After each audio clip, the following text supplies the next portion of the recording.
Hello, welcome to ScriptWave. In today's lecture, we'll be kickstarting our journey on second module. In this module, we'll be understanding a lot of data types and a lot of operations on those data types. Without any further ado, let's get started and understand an agenda for the lecture today. So first, we'll start with understanding an introduction for data type. Then we'll see the classification of data type. In the data types, we have three primitive data types, that is numeric values, starting with int, float, and complex. We'll be looking at it each and every individual and we'll be writing programs in it. Without any further ado, let's get started with introduction to data types. Data types define the kind of value that is stored in a variable. As we already know, variable is a name given to a memory location and this is the value.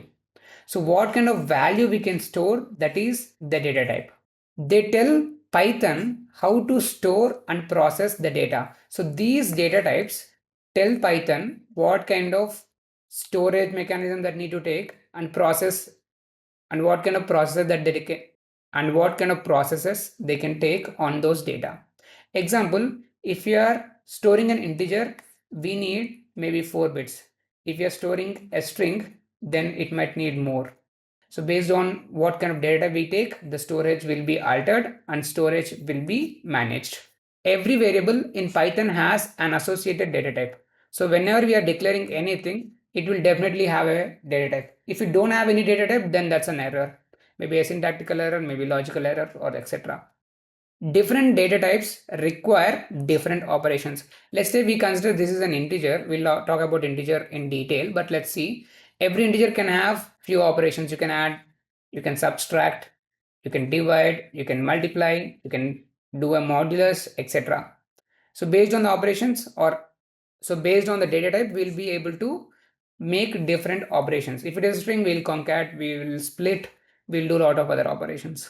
In Python, we don't need to declare any data types like we do in C, C++, Java, like the way how we are doing int a is equal to 10, etc. We can directly assign the value when needed. So whenever we need, we can directly assign them. We can change them as well.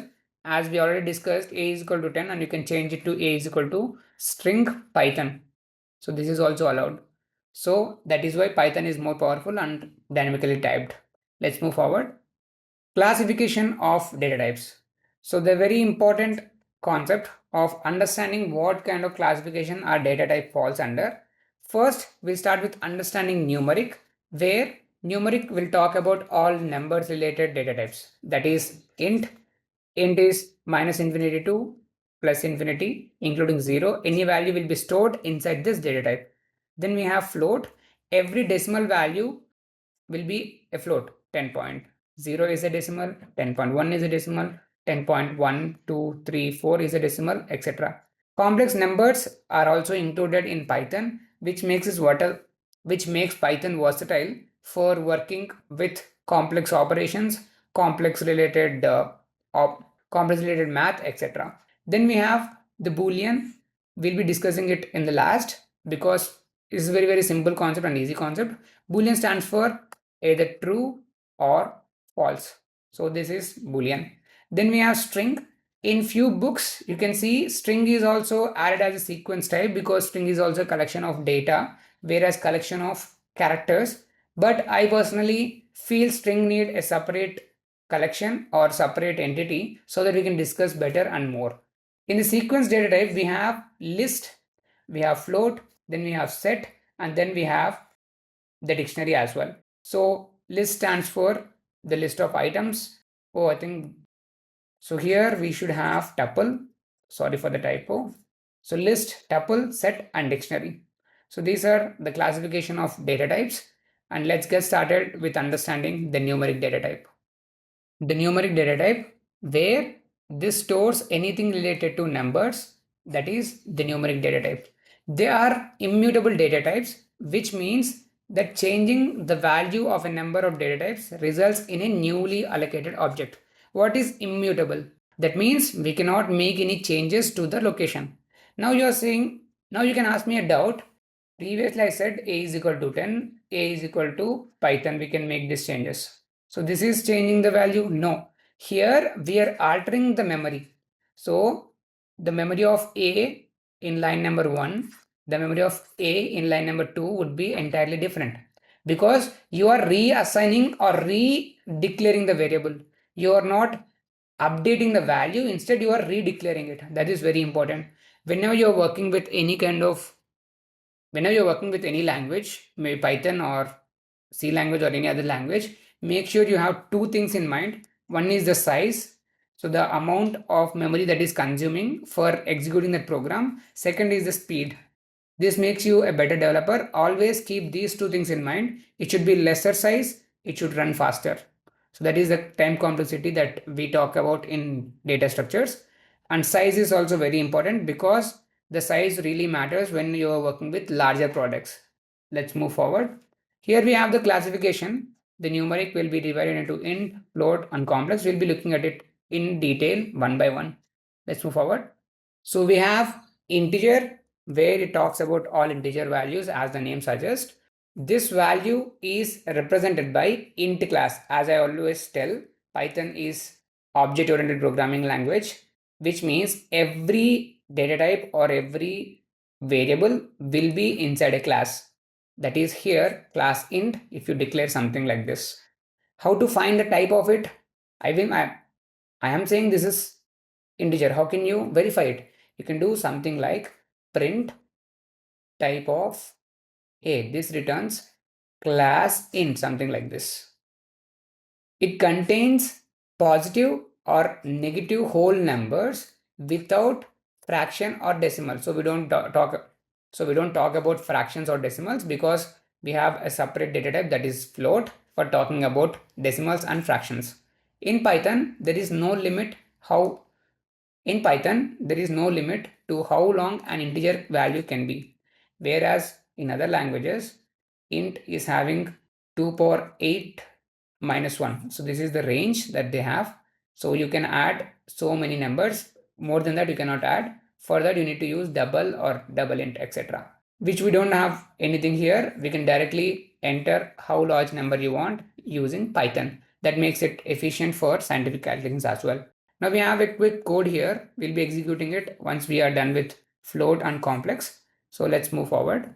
So let's talk about float. So as the human is floating here, let's talk about decimal values. So decimal values means 1.0, 1.14, etc. This is real number with floating point representation. Floating point means decimal. Don't get confused. Floating point means decimal. It is specified by a decimal point. We'll have a decimal point. Optionally, the character E or capital E followed by a positive or negative integer may be appended to specify scientific notation. As we do scientific calculations, E into 10 power minus 1 something, E into 10 power minus 10, etc. So we can also include those kind of notations in Python. That is also valid and allowed in Python. So this is the code. We'll be executing it once we are done with the complex. Let's move to complex now. Now let's talk about complex. Everything unreal is complex. So we generally denote in math, we say 10 plus 5i, whereas in Python or any programming language, we define I plus 5j, maybe capital or small. Why j? Because I we use for other purpose for the loops. So we use j here. A complex number is created from real numbers. So whenever you are creating a complex number, you need two real numbers at least. Python complex number can be created either using a direct assignment statement or using a complex function. So you can use complex function or you can directly assign it. So here we are declaring a complex function and you can do the operations as well. Let's move forward and understand everything in action by writing a code. So here I am in PyCharm. So here I will be creating a new folder called as module 1. In module 1, I want to create a new Python file and I'll name it as 02.1 data types and numeric.py, and avoid spaces as we always say. I will use an underscore for better visibility, but avoid spaces as much as you can. So I have created the file. So this is the file I have. Now I need to execute it. For executing, you can just click on run. Now it will ask for an interpreter. So you need to select which interpreter you want. So I want this interpreter and I'll just click on run. So we don't have anything here. So it's just giving an empty output. Let's move forward and write the code for integer. So integer, I'm commenting it. So I now will start with a is equal to 10. Print type of, you're seeing we're getting a lot of suggestions here. So we can use it and this makes our life better and faster. Save it and just click on run.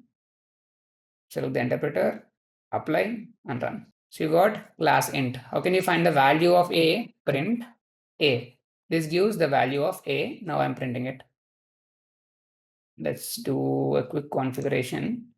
We have the interpreter and run. So this is the value of a that we got. Now let's add a comment here and move forward to float. So how can we add comment? We can use triple quotes or double quote or 3 double quotes. So I'm using 3 double quotes here.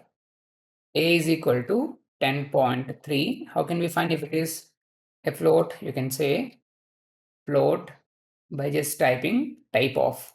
So you can see type of and we got the float. This is very important. Now let's comment the same and I'll add the heading as well. Float. And now I'll move to add complex values saying a is equal to 10 plus 3j, print type of a, print a, save it and run it. So you got complex value. What if we say capital J? We still got complex. As I told you, you can use capital or small, whichever works better for you. And you can also do operations as well, like plus, minus, etc. that we'll discuss in the operating section. So that's it for the lecture today. In the next lecture, we'll be kickstarting our journey with my favorite topic, that is strings. Thank you so much. Have a great day.